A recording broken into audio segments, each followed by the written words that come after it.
Hello again and welcome back to Mimsy Park, and just right off the bat, let's go ahead and get this out of the way. Yes, I'm drinking out of a Santa mug. Yes, I've put up Christmas decorations. It's the middle of November. I don't care. Now, I will be holding off on doing Christmas movies until December. I know a lot of people do not have the same fervor for Christmas that I might have. I get that. So we will at least hold off on the Christmas movies until December, which brings us around to today's movie review, which is The Lost City of Z. Now, before we get started, I do want to encourage you guys to hit the subscribe button. It does help. We're up to like 122 subscribers now, so that's really cool. And the more people we get, the bigger the community gets. So hit that subscribe button. Now, initially, the movie I was going to do was going to be Children of the Corn from 2009, but, so you can see why we're not doing that today. But today we are going to be doing The Lost City of Z. I believe this was from 2017. This is starring Chris Hunnam. It's got Robert Pattinson in it. If you don't know Robert Pattinson, he's been in all sorts of stuff. Some good, some bad. He was in Twilight, not good. He was in Harry Potter, Goblet of Fire. He was in The Lighthouse. He's amazing in The Lighthouse. If you haven't seen that, go watch it. But today we are talking about The Lost City of Z. This is a movie that's actually a biopic, and I generally like biopics, especially period pieces, and this is definitely a period epic type piece. One of the things I really do like about epic films is the production design that you see a lot, costumes, cinematography is generally very good. This one has amazing cinematography. However, it's all covered in this really weird choice of coloring. I don't know what they were really going for with that. I don't know if they were trying to maintain some kind of like antique, old-timey feel, but it doesn't translate that well on screen, in my opinion. And this is a biopic based on Percy Fawcett. He was a British explorer, and he was a major in the military at first, which is when we're introduced to him in the story at first. He was famous for going and looking for a city in the Amazon near Bolivia and Peru, I believe it was. Basically went on to go look for this lost city that he was told about and ended up disappearing, him and his eldest son. There's a lot of conjecture. Did they find the city?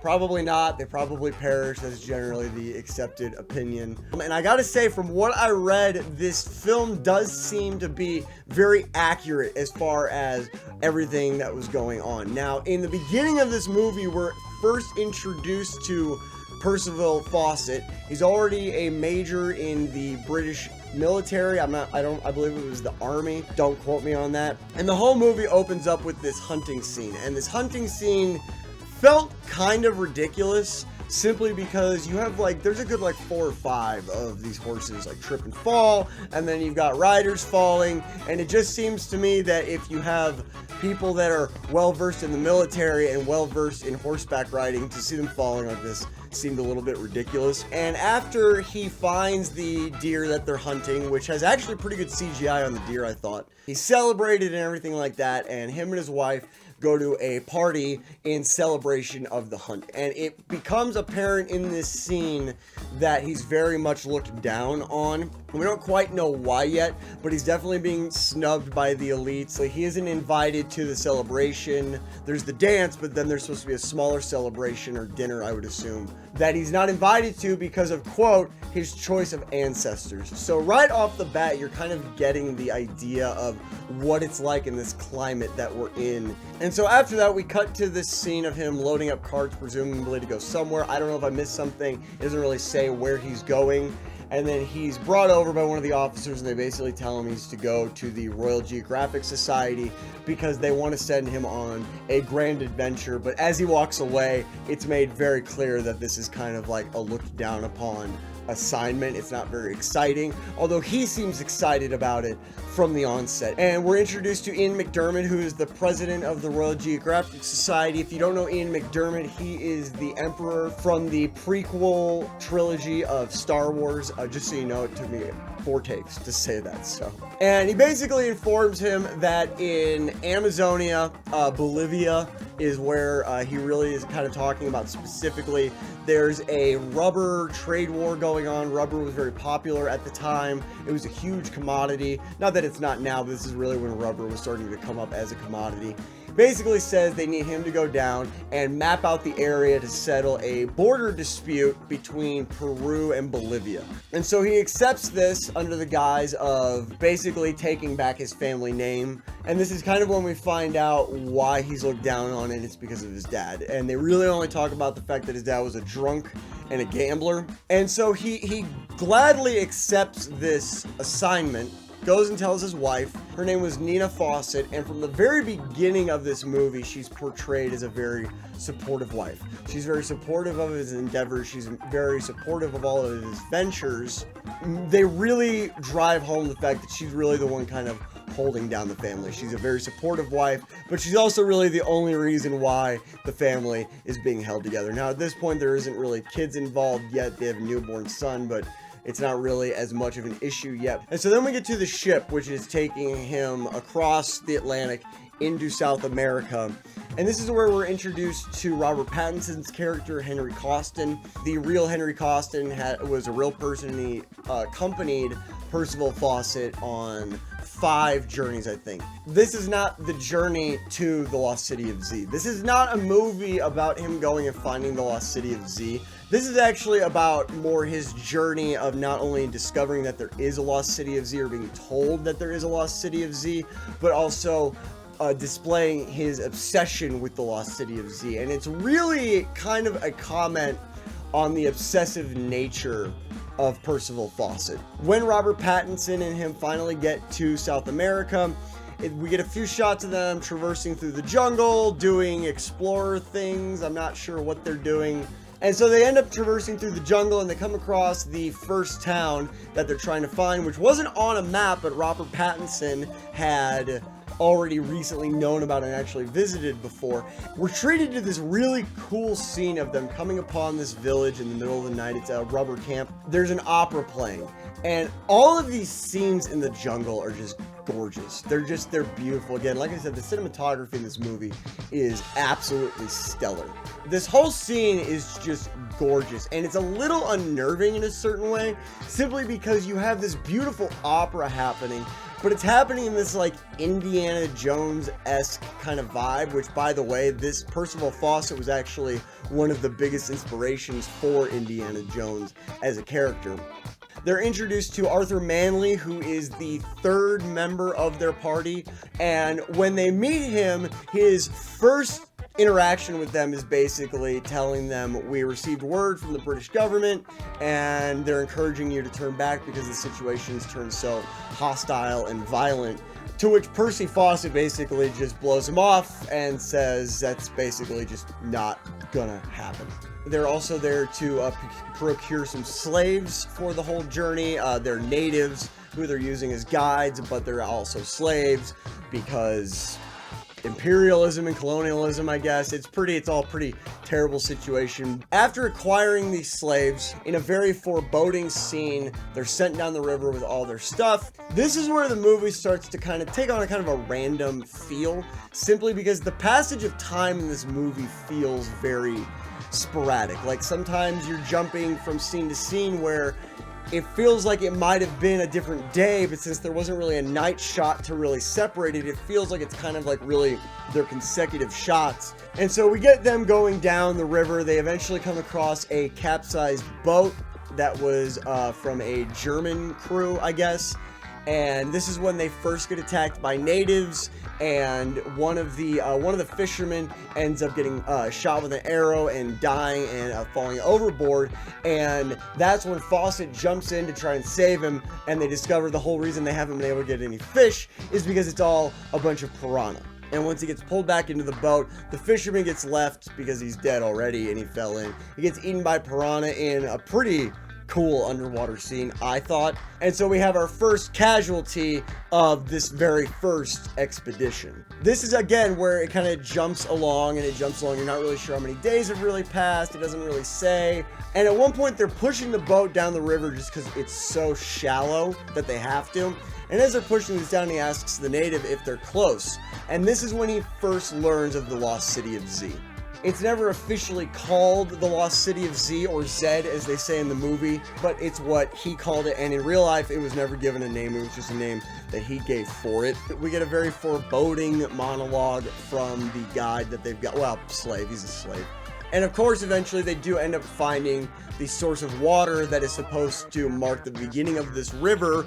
And so upon finding this, and right after learning about the Lost City of Z, right afterwards, they go and they're hunting a boar. And when they're hunting this boar, Fawcett ends up finding pottery. And the reason this is significant is because the way the English think at the time, with it being the height of the British Empire and colonialism being what it is, the way they look at it is there couldn't have been a more advanced civilization at the same time in reference to the British Empire, as in, you know, hundreds of years ago at the same time with these people, British Empire, you couldn't have had a civilization that was advanced like them because they've always been so advanced, they've always been superior, and this basically crushes that theory, him finding this. And then they do end up returning home afterwards. He returns a hero, and at this point in real life, he was basically a celebrity. This wasn't just some expedition, this was a border dispute. It was also very profitable for the British Empire to be able to have a hand in the goings on of this whole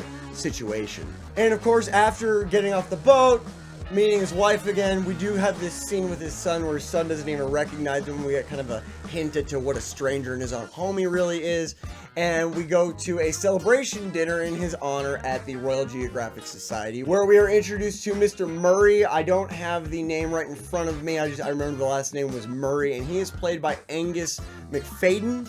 And again, he was the guy that betrayed William Wallace in Braveheart. And we end up meeting him, and we're told, you know, he's had expeditions down in Antarctica, and he's obviously very interested in this whole thing with Percy Fawcett. And at this dinner, this is where Fawcett really brings up finding the pottery and his whole theory that there was an advanced civilization out there, not only where no white man was supposed to have been by that point, but where nobody has ever lived or existed. Cut to a meeting with the Royal Geographic Society in what looks like a courtroom. I'm not really sure what this room is supposed to be, but it does look like a courtroom, city hall type of situation, where he brings his theories up and is basically trying to drum up support for going back. He wants to go back. He wants to discover this because he's absolutely obsessed with this whole idea by this point. And this whole scene was really weird to me, simply because at the very beginning of this scene, everybody seems to be against him. They seem to be ridiculing him. The whole idea seems to be ridiculous to them. And by the end of it, Mr. Murray jumps in, gives him his support, and then all of a sudden, they're in support of this whole idea, which, again, to me, just felt very odd. It felt unnatural. And after this, we're shown a scene where Fawcett and Nina are talking, and she talks about wanting to go with him, and it's very obvious that she's not saying I want to go with you, she's saying I want to be with you. She's realizing how long he's going to be away. She's realizing this is not the first time. She's realizing what this all really entails.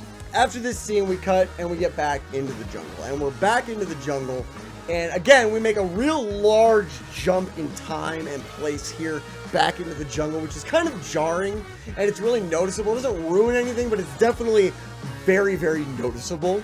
From the very beginning, as soon as they're back in the jungle, or as soon as we get to them in the jungle, it's very apparent Mr. Murray is not who he says he is. Mr. Murray is not this brave explorer, this hardened man that he tries to cultivate this image of himself as being. He's very weak, he's lackluster, he's the weakest link in the whole chain, and it's very apparent that he was not cut out for this from the very beginning. And this is when we're really first shown Fawcett's conservationist mindset, because they're going down the river and they're attacked by natives yet again, except this time he starts singing and he starts trying to communicate with them, and he keeps his crew from attacking them. And that is a very real thing with Fawcett in real life, where he was a very big conservationist. He was very big on not destroying these environments he was going into. He was about exploring but not destroying. He ends up befriending the people that attacked him, or at least making peace with them, and he gets the crew to come into the village that this tribe lives in. And as we get into this village, it's made very clear very quickly that this is a tribe of cannibals. Murray, to his credit, is very leery and uncomfortable with this, but not to his credit, he's basically a coward about the whole thing. I probably would react the same way, but I'm not going into uncharted Amazonia. So, you know, you kind of knew what you were getting yourself into. Murray basically goes, no, I want no part in this, leaves, goes back to the boats, and the rest of the crew goes into the village, where they speak with the members of the village, they speak with the chief, and then they're fed. And at first you're kind of like, oh, are they going to feed him human meat? No, they've shown this really cool trick about for fishing, which you'll see when you go watch the movie, because you should absolutely go watch this movie. And it just blows Robert Pattinson's mind. Robert Pattinson's great in this, but Robert Pattinson is, I really am coming to like Robert Pattinson more and more the more I see him in stuff. Upon returning to the boats, it's discovered that Murray has basically just screwed up everything. He ate a bunch of food, he broke into some kind of gift that Fawcett's wife had made for the whole crew, and he basically has just screwed them over, and it's very apparent at this point that he is breaking. All that bravery, all that big talk just went right out the window. After this, they're back on the raft, going down the river, and they have to get to shore. I'm not sure if it's because they need to set up camp or they need to get out of the rapids, which are there. It's not really made clear, but they're all abandoning ship, essentially, and he's just crying, and he's scratching himself bloody. It's very clear that he's losing his mind, he's losing his grip, and he's definitely losing his nerve. They end up setting up camp, and this is where we cut to him basically talking to himself. He's off, kind of isolated from the group, and we're told that he's got blood poisoning, which explains why he seems to be losing his mind. And they come to the conclusion that he's got to go. He's got to go back to England. Either A, he's going to die if they don't, or they're all going to die if they keep him around, because he's screwing up everything. And so they give him a horse, the last horse, and they give him a guide, and he's sent off with a large amount of food, apparently. Fawcett finds another sign of civilization and believes that they're really close to where they need to be, but a flash flood comes in, keeps them from going forward, and they have to go back to camp. And upon going back to camp, they discover that douchebag Murray threw oil or paraffin is what they say, all over the food and supplies, and basically screwed up the entire expedition. Upon returning, they're summoned to the Royal Geographic Society, and they're brought into a room, and there's Murray. They thought he was dead, but he's not. He made it back just fine, and apparently has thrown a big fuss. And he reported them to the Royal Geographic Society, and is demanding an apology, and is threatening with lawsuits and all of that jazz, and demands an apology, to which Fawcett basically tells him to go f himself, at which point he stands up and basically resigns from the society. Murray threatens to do something, threatens, I'll show him, but we don't really hear from Murray again, except a reference to another expedition he went on to Alaska. And this is where the movie actually kind of takes a step back from all of the expedition, Royal Geographic Society, and shows Fawcett off at World War I. There's this battle scene, which isn't a bad battle scene, it just feels like it felt lackluster to me, but there's a pretty significant death in this scene. And at the end of this scene, there's gas thrown by the Germans, or the Axis powers. I don't remember who they're fighting. I'm assuming it's the Germans. And Fawcett basically ends up losing his eyesight. And we find him in a military hospital with bandages over his eyes. And we're told that he's blind, but they believe it to be temporary. The really powerful thing that I took away from this scene is that with the news of his eyesight being gone, even temporarily, it doesn't really seem to faze him that much, especially in relation to how he reacts to being told he may never go back to Amazonia. He's told he may never go back to Amazonia, and he basically breaks down and he starts crying. And again, it's a note on his obsession with this place. I don't get the sense from what I read that it was ever about fame and glory for him in real life, but if it was, they don't make that point in the movie. It's very much he wants to go find this because of the information, because of the significance of such a place. And we jump to, I think it's 1923, 24, something like that. And it actually, what I found out, completely skips over an attempted solo mission. Apparently he attempted to do a solo expedition in 1920, which, what? Who does that? This movie just kind of skips right over that. It's not even mentioned. And we just skip right to him and his family basically living in isolation. He's an older man now, and he's giving an interview in his home, and it's made apparent, you know, he asks, how did you find me? And apparently his son contacted this newspaper because his son wants to go to Amazonia. And basically ends up talking his dad into going back. His dad doesn't want to go back because he's an old man now, but his obsession with this place, when he sees the excitement that his son has, he can't help but want to go back. And so that's what they do.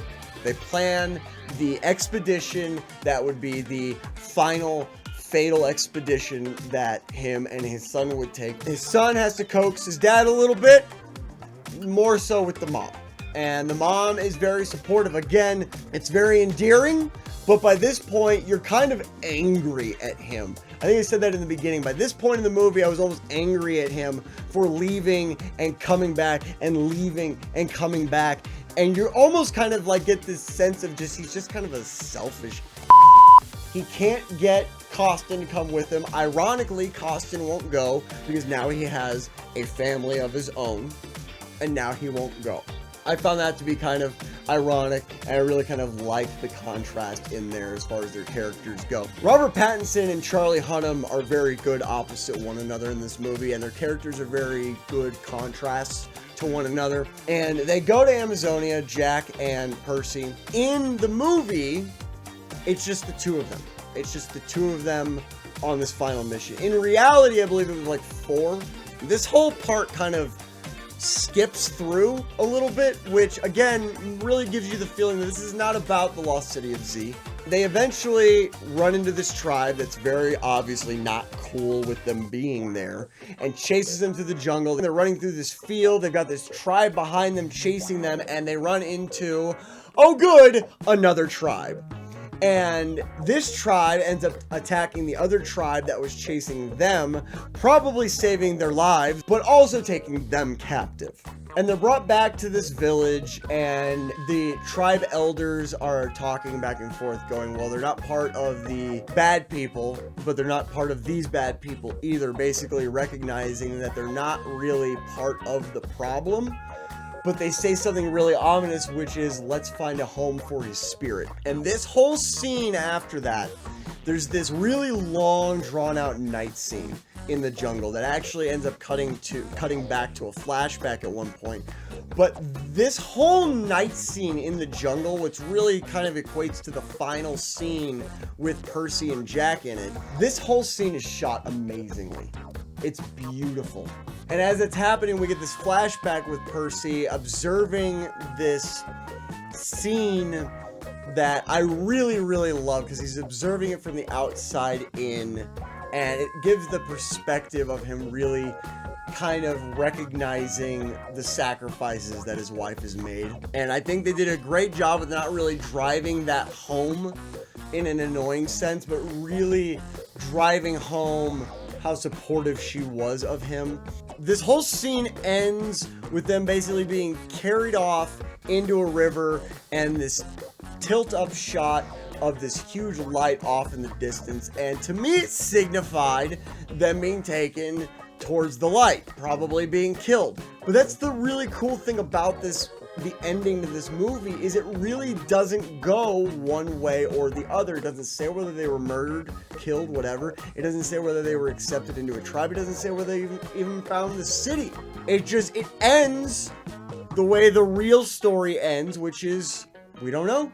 We cut forward several years, again, a really weird, jarring moment in time. It's a hard cut to Nina basically pleading with the president of the Royal Geographic Society to not give up hope of them being alive, which according to the end text of the movie, she never did. At a certain point, it's like, dude, let it go. But I'm not in that situation, so I can't really say. The very last shot of this movie is her leaving the Geographic Society and walking through what looks like an atrium and a bunch of jungle plants, and jungle noises playing as she just walks off and disappears off screen.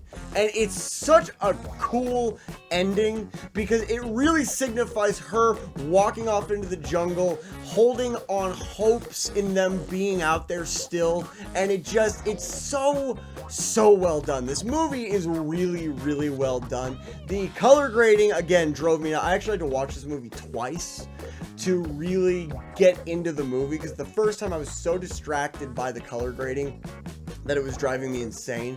And so I watched it a second time before doing this review, because I really thought I didn't give it a fair shot. And if you really give this movie a fair shot, I think you're really going to enjoy it. I really, really did like this movie. If you do have the opportunity to watch Lost City of Z, it is an Amazon original. It is streaming on Amazon right now. You should definitely go check it out. It is a long movie. It's almost 2.5 hours long, but it's so worth the runtime. It really is. It's really a very good movie. So, as always, I hope you guys are enjoying the movie reviews. If you have any movie suggestions, leave them down in the comments. I do look at them. I respond to all the comments that I get. And if you did like the video, throw it a thumbs up. If you didn't like the video, give it a thumbs down. Tell me what you didn't like about it. Leave a comment. Hit the subscribe button. And I'll see you guys next time.